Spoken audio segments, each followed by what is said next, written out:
The climbing experience on an adaptive mountain bike depends on the bike that you're riding, whether it's front-wheel drive or rear-wheel drive, how much e-assist the bike may have or may not have. Either way, it takes skill, finesse, and effort to navigate uphill.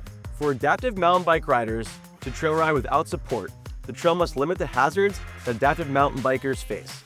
Adaptive trails don't need to be easy or dumbed down, but they do need to be built to consider the abilities and limitations of adaptive bikes.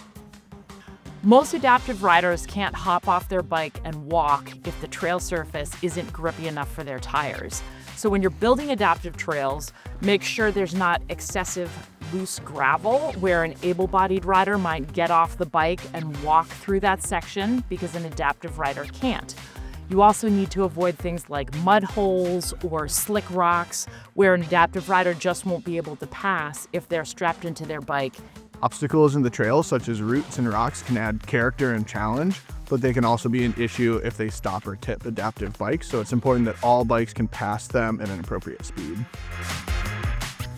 Outslope should be undetectable while you're riding. Outslope is a common modern trail design feature.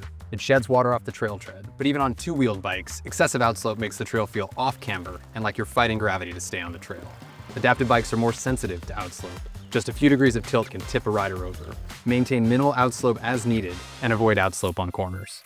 These go around my feet. You're on your waist. The ones that Those are on my way. Yeah, you're good. Yeah, speed your leg over. You're gonna kind of sit down into it. Yeah, there you go. One the end.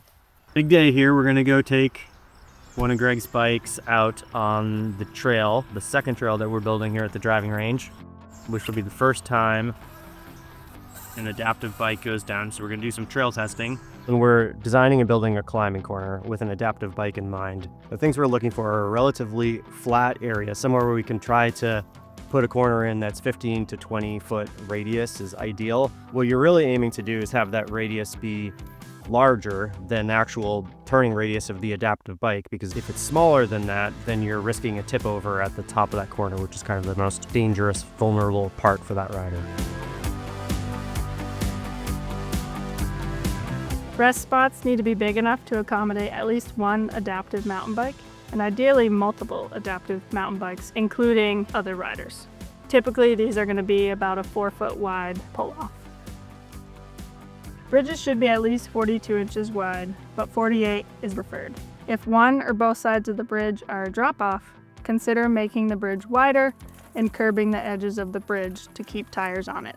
If a bridge entrance isn't smooth dirt but has rocks or other obstacles, envision where a two-wheeled bike will enter and build in plenty of space. If a rider is coming into a bridge fast or at multiple angles, 48 inches is the recommended minimum width.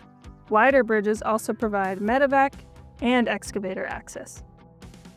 When it comes to the grade of the trail, there's really no significant difference between the adaptive bikes and a two-wheel bike. Basically, the thing we're working the hardest to mitigate is just erosion and how water affects the trail. When it comes to fall consequences on climbs, it's all about exposure. Tipping over is a hazard of adaptive mountain bike riding, but not all tip overs are created equal. If an adaptive mountain bike rider tips over in a level grassy field, they likely won't get hurt. If they tip over down a steep embankment, it could result in injury, as well as great difficulty returning back to the trail.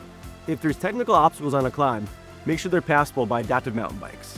Pinch points can include trees the bike doesn't fit through, boulders, rocks, or pronounced roots. Remember, not all adaptive mountain bike riders can get out of their bikes and walk around obstacles. Be sure to test trails with adaptive equipment before they're completed or designated as adaptive. It's all theory until you put actual bikes on the trail, and ideally work with multiple riders on different equipment.